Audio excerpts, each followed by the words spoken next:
আশা করি তোমরা সবাই অনেক ভালো আছো আর সুস্থ আছো। আমরাও অনেক ভালো আছি আর সুস্থ আছি। আমার নতুন আরেকটা ব্লগে তোমাদের সবাইকে ওয়েলকাম জানাচ্ছি।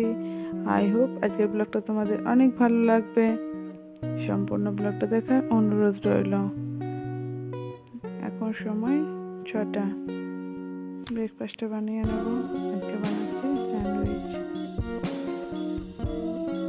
তো খারাপ হয়নি যদিও, বাট খেতেও ভালোই হয়েছিল। আসামে গরম এখনো সেভাবে পড়েনি, প্রতিদিনই বৃষ্টি হচ্ছে, ওয়েদার খুবই ভালো, বাট গরম পড়বে। এখানে একটু লেটের দিকে গরম পড়ে। কারণ আগের বছর গরমে তো দেখেছি, মানে এত গরম পড়েছিল, খুবই কষ্ট পেয়েছি। আমার স্যান্ডউইচ বানানো কমপ্লিট হয়ে গেছে আর আমার বড়বাবু খেতেও শুরু করে দিয়েছে। এখানে কিছু বাসন জমা হয়েছে, তো ওগুলো সকালে একটু ধুয়ে নেব। সকালে উঠে ব্রাশ করে ব্রেকফাস্টের আগে বানিয়ে নিই, তো বানিয়ে দুজনে একসাথে খেয়ে নিই। খাওয়ার পর তারপর ছেলেকে ওঠাই। আরও একা একা খেতে চায় না, বলে একসাথে খেয়ে না। এই দিনগুলো আমরা খুবই মিস করি, জানো তো, যখন বাড়িতে থাকি এই একসাথে খাওয়া, একসাথে বসা, একসাথে ঘুরতে যাওয়া, এই দিনগুলো খুবই মিস করি বা করবো। যখন বাড়ি চলে যাব তখন এই দিনগুলো খুবই মনে পড়বে। এই দিনগুলো আমাদের কাছে স্মৃতি হয়ে থাকবে। মানে সব ফৌজি ওয়াইফটাই জানে যে কোয়ার্টারে থাকা দিনগুলো তাদের কাছে কতটা স্পেশাল।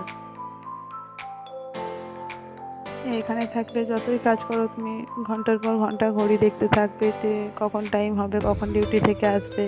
কিন্তু বাড়িতে থাকলে এই অপেক্ষাগুলো তো করা হয় না না। কিন্তু আবার যদি কখনো সুযোগ পাই অবশ্যই কোয়ার্টারে যাব, কারণ এই সুযোগ কেউই হাতছাড়া করবে না, কোনো ফৌজি ওয়াইফই হাতছাড়া করবে না।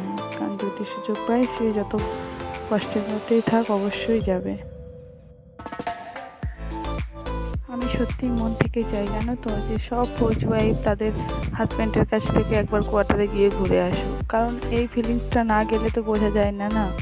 তো যাক, সেই আনন্দের মুহূর্তগুলো বলে বোঝানোর নয়। এক একটা দিন, এক একটা সেকেন্ড তাদের কাছে যেন অনেক অনেক অনেক স্পেশাল।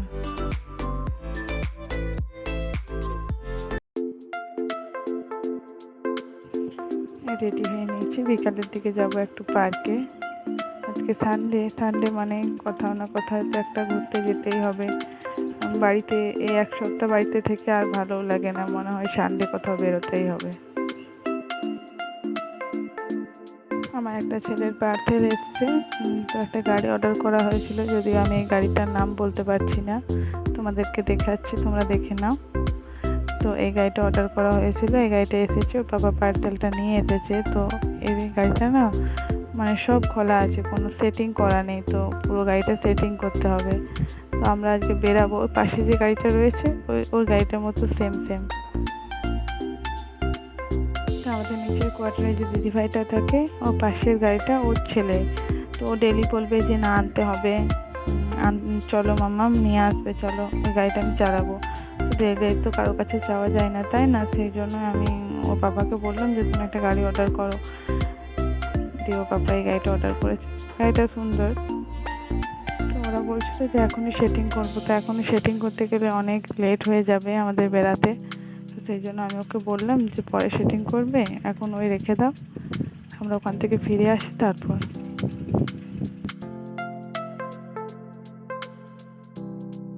আমরা রেডি হয়ে নিয়েছি, এরপর বেরাবো।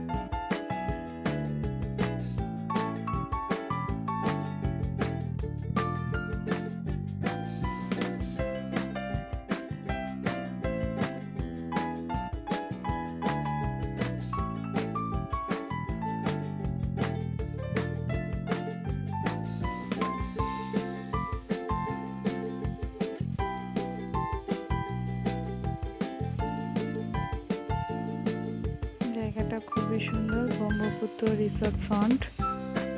তো চাইলে তোমরা আসতে পারো, খুবই সুন্দর জায়গা।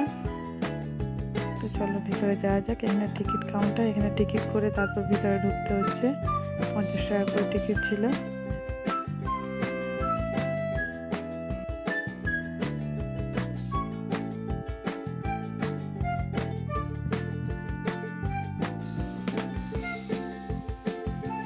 আশপাশগুলো তোমাদেরকে ভিডিও করে আমি দেখাচ্ছি।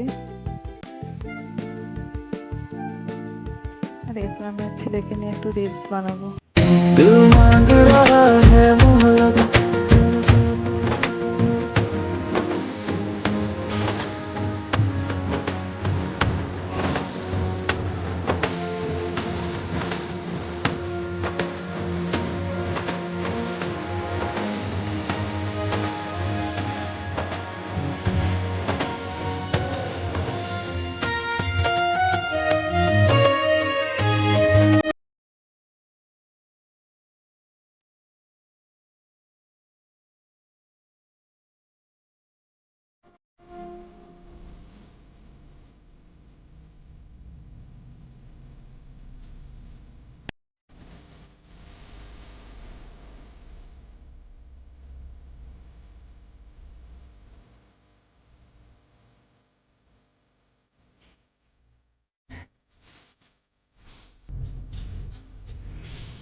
এখানে অনেক রকমারি অনেক সুন্দর মাছ ছিল।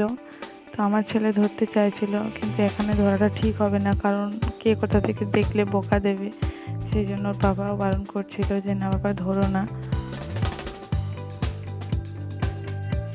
এত মাছ দেখলে যে কোনো বাচ্চাই বলবে ধরবো, মানে এত এত এত মাছ ছিল যে দেখো, তোমরা না দেখে বুঝতে পারবে না।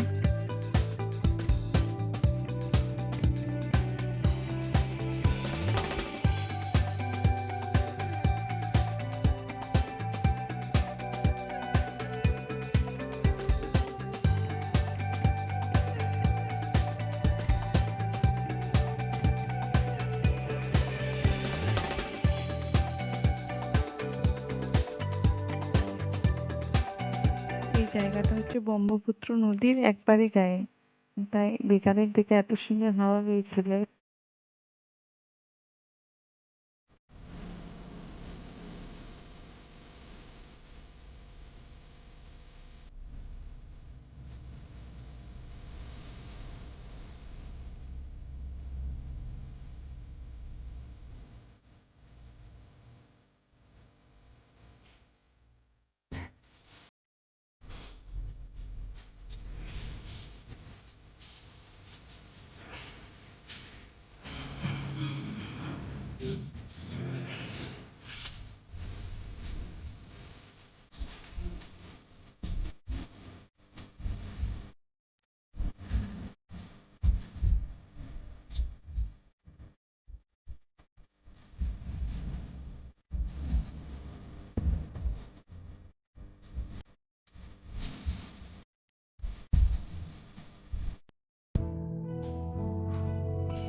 এরপর আমরা বাড়ি চলে যাব, কারণ বৃষ্টি নামিয়ে দিয়েছিল।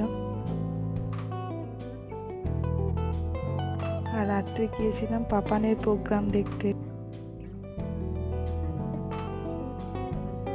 যে আসামিতে, আর আমরা যেহেতু আসামিটা সেভাবে বুঝি না, সেই জন্য আমরা তাড়াতাড়ি বাড়ি চলে এসেছিলাম।